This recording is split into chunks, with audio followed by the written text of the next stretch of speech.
ladies and gentlemen, I would like to welcome to the IBLA virtual town hall the Honorable Finance Minister, Ms. Nirmala Sitharaman. Ms. Sitharaman, thank you very much, ma'am, for joining us here. It's been tradition to have you join us at IBLA, and we're glad that we could continue, albeit on a digital avatar. So thank you very much for joining us here. In fact, it has been a year like no other. The financial year 2021 began with India locking its doors and an unknown virus ran right across the world. There was fear, there was panic, and then there was pain. But we didn't cower for too long. Words like COVID, quarantine, contagion became a part of our regular lexicon. But old words like resurgence and resilience were not forgotten. The economy is back in the green. There is hope, there is potential, and there is abundant confidence. We did get knocked down, but we did not stay down. We stood up, and we have now started throwing our punches. To tweak an old saying, for these times, there is a syringe at the end of the tunnel. As we begin to pave the path for India's economic resurgence, CNBC TV 18 will honor the business leaders who got going when it wasn't easy. The 16th edition of the India Business Leader Awards kicks off today as we build up to announce the winners in a few days from now. Joining us today for this special virtual town hall is a woman attempting to steer us out of the economic crisis that we faced and onto the road of recovery and resurgence. Finance Minister Nirmala Sitharaman, once again, thank you very much for joining us here. May I now invite you to address not just our business leaders who are here with us virtually, but also to the many who are watching us on our CNBC TV 18 platforms across television and social media. Ms. Sitharaman, the floor is yours. Thank you very much, Shireen, and thank you, IBLA, for having me again. It's always a pleasure to join, and I go back with a lot of fresh ideas and a lot of positivity, because engaging with business leaders who in turn are choosing the best among themselves for their tenacity, for going through some of the best innovative ways of doing business in an ordinary year itself is a tonic which any finance minister would love to have. But this year, I think, particularly if there are, business leaders who are still overcoming the challenge and rising to the occasion of being a pioneer or doing excellently because of out-of-the-box thinking, or setting the path for the rest of them to follow. It is just the right place to be in, I think, immediately after the budget, because we believe in the budget we have obviously laid a landscape. And as I'm very inclined to say, which I repeat in every interaction with the business leaders, we want Indian private sector to set the pace now for India's revival. That's not to say that the government doesn't want to do anything more. On the contrary, the government wants to run the relay race with the private sector, and therefore not just remaining in the sidelines and coming up with policies which will be favorable. We also want to participate in the stimulus, and that's why we've chosen to do as much through the capital expenditure for which the budget has spoken. In my interaction with the industry post the budget, I've had very good positive messages coming. People are now almost near utilizing full capacity. People are looking at expanding capacities. People are looking at the demand which is before them, which they, with the existing capacities, are not able to attend to it. And they think it's just the right time to look at expansion or creation of new capacities, or taking newer existing capacities for their own purposes, and so on. So the 2 or 3 major interactions that I've had with groups of business leaders, captains of industry, have given me almost comparable messages. And therefore, even as the finance bill is waiting to get passed post the recess of the parliament, which is starting from Monday, I see that the private sector particularly has received the budget well, has started thinking as to how they can plan the coming year and for the medium term. And that has definitely given me a lot of strength, because I can go back now to the government and see how best from 1st April, I will ensure that the implementation of everything that is said in the budget, through my speech and also through the finance bill, will be taken up in right earnest. We like to do maximum in the first quarter itself. Of course, I can't finish everything in the first quarter, but from the first quarter, because the first budget of 1st February itself was with that intention that the economy should, not just post-COVID, the idea of every year, every financial year should actually commence from 1st April will be even more on my priority. And therefore, the implementation, the quick implementation, the effective implementation of all that has been announced in the budget will be my top priority. Even otherwise, you've been participating with the Prime Minister, who is seeking views, suggestions from industry as to how the announcements made in the budget can be implemented with everybody's input, everybody's participation, and everybody's owning up the budget, because this is a budget given for the people of India. This is a budget giving, which has happened with trust being laid on industry. With trust being laid on industry, even this morning when PM was addressing on the subject of PLI, he's very clearly said, look, this is going to be a time when we want the private sector to certify for itself, to perform for itself. And we are all looking forward to seeing private sector come forward and do. We are going to only depend on you. You certify, you perform, you attest for yourself. So we are here to help you.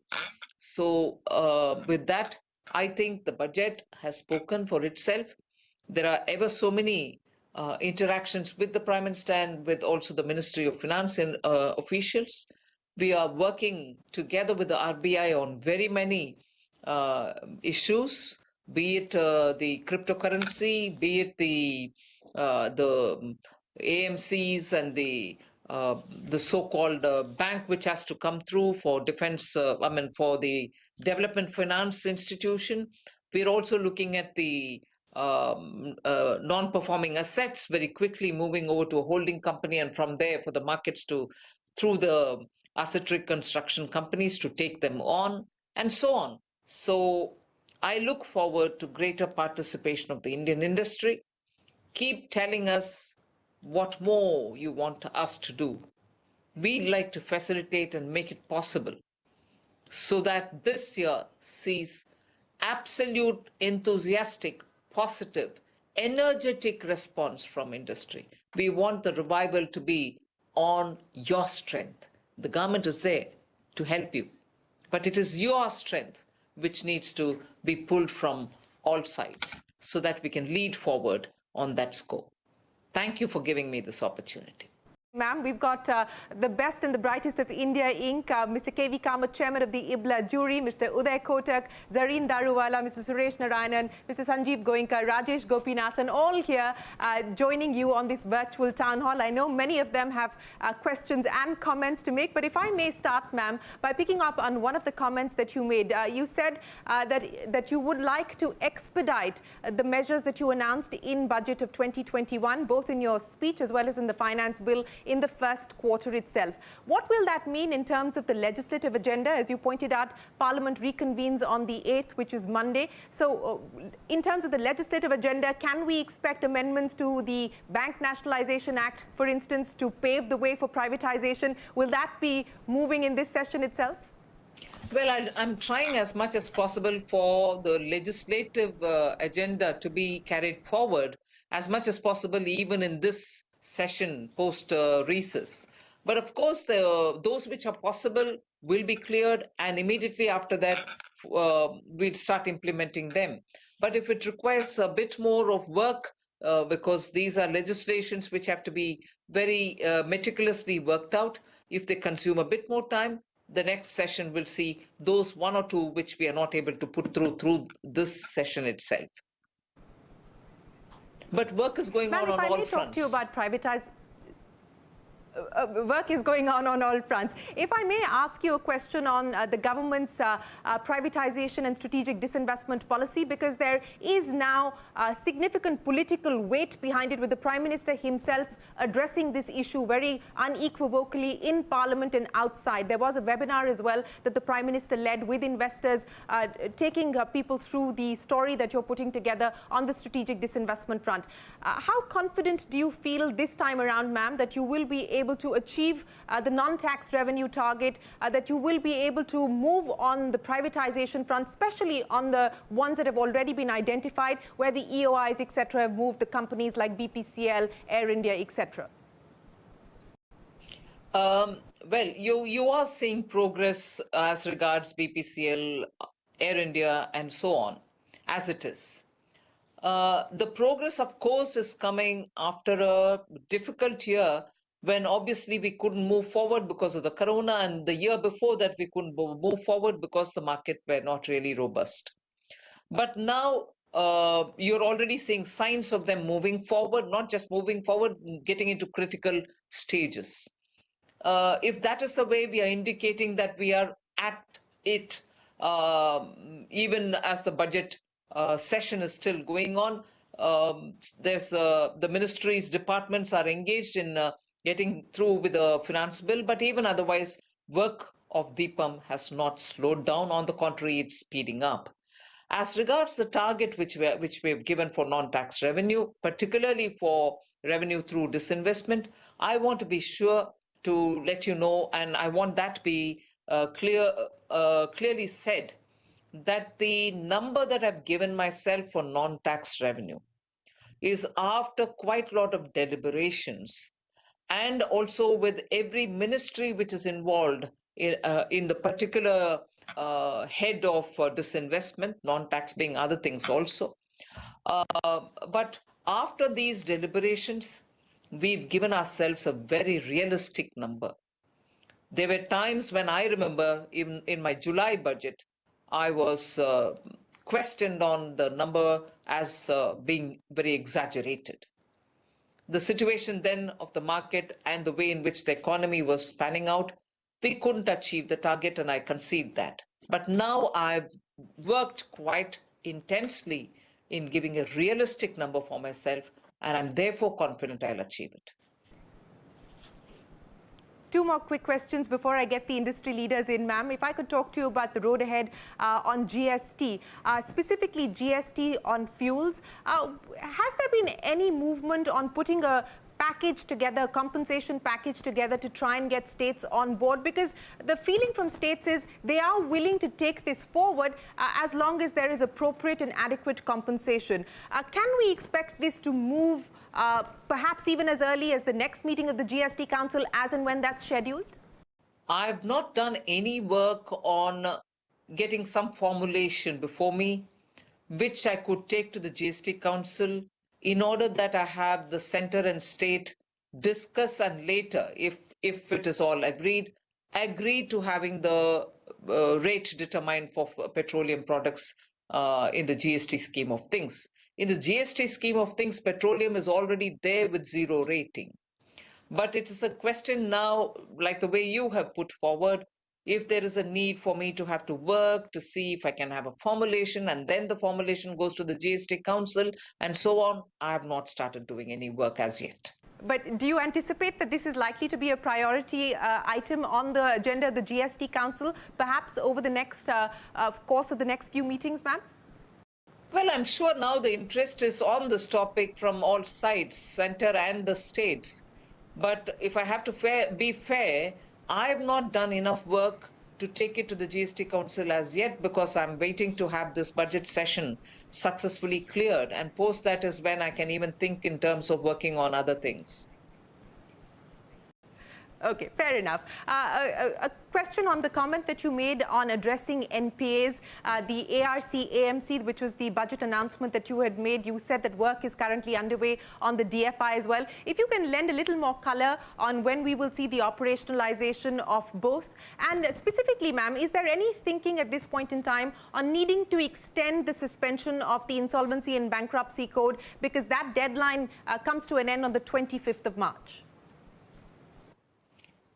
First on the DFI and on the AMC, I know the DFS is working very intensely, and all of us recognize that those two institutions or those two frameworks will have to be coming into play at the earliest, and our priority is they both will have to, the DFI will have to be cleared at the earliest, and this mechanism for the NPAs will also have to come into place sooner.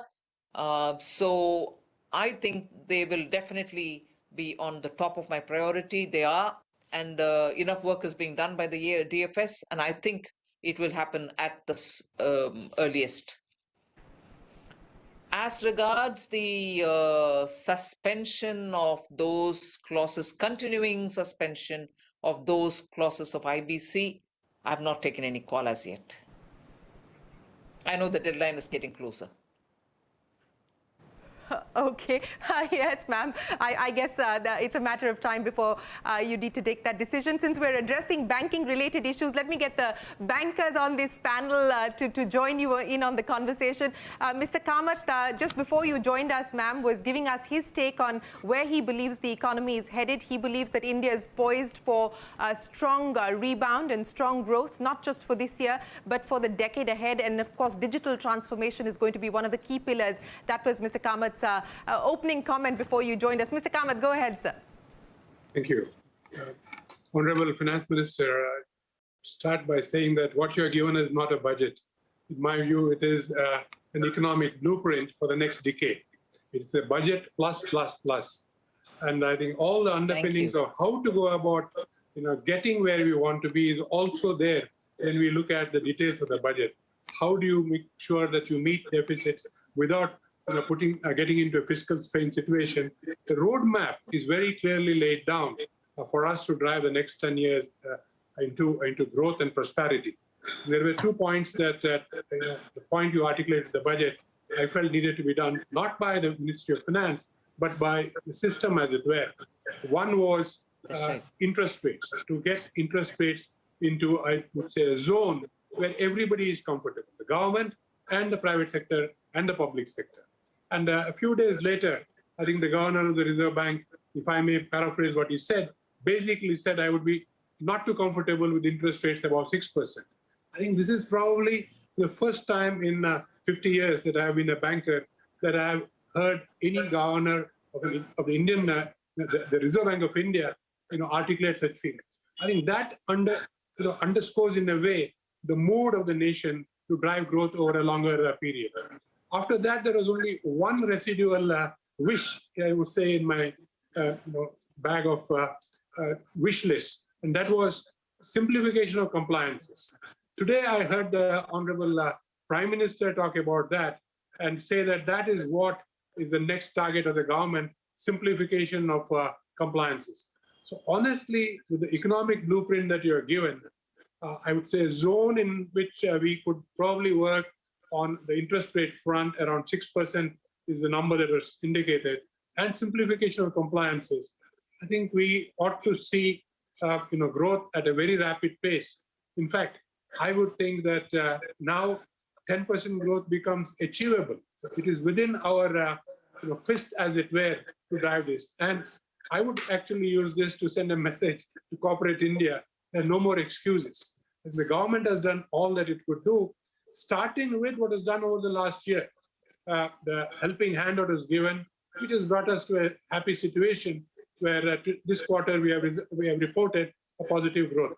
So I will hold my opening comments to commending the new decade that you opened up for India in terms of this blueprint, and wish that corporate India, the rest of the players in the system India, drive this growth forward. Thank you. Thank you. Thank you, Mr. Kamath. Ms. Sitharaman, would you like to comment on the two issues, and especially on the simplification point, ma'am, because there was a whole chapter dedicated in the economic survey, and you made the comments in your budget speech as well on the need for further simplification to enhance the ease of doing business. What is it that we should expect on that front, taking forward what the Prime Minister has also alluded to this morning? Yes, all of us are on the same page. The industry, the government, the Prime Minister himself, and the work which is going in a very focused way, not just within the departments of Government of India, but also from the center to the states and the states to the local bodies. We are now spending quite a lot of justifiable time with every layer of governance, the three-tier system, are very clearly being made aware that business flourishes only when ease is given to them. Ease of functioning is extended to them. And therefore, now, with also the kind of monies that the local bodies have, thanks to the Finance Commission and the devolution and so on, many of the local bodies are looking at businesses reaching them, businesses coming and doing activities in their local body area, for which many of those elected representatives at the local body level are also keen to know how best they can conduct their affairs so that industry feels comforted and they can be an attractive center for drawing businesses. That is a great plus.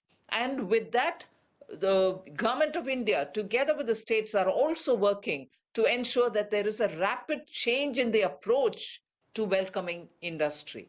And that will show, and I'm very confident that will show tangible difference in the ground. So industry will know that what we are talking in terms of ease of living, ease of doing business is not just at the top layer.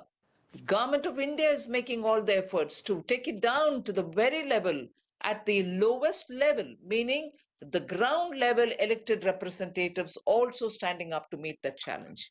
So it is a process. I think between 2014 and 19, a lot of efforts were made. Now we are able to see those pathways being cleared, and I'm sure that is going to show in the way in which industry is going to be received at that level.